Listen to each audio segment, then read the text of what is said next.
Are you tired of clicking through to setup every time you log into Salesforce?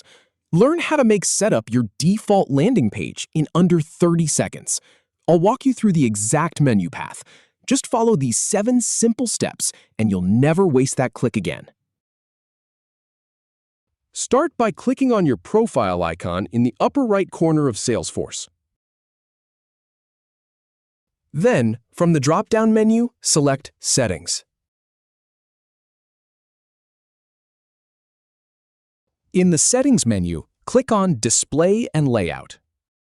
Now, from the results that appear, choose Customize My Pages.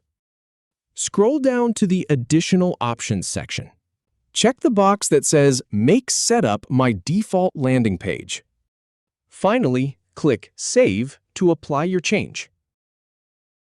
If you have any feedback or if any info is inaccurate, please leave a comment below. We'll do our best to answer or redo the video if needed. Thanks for watching.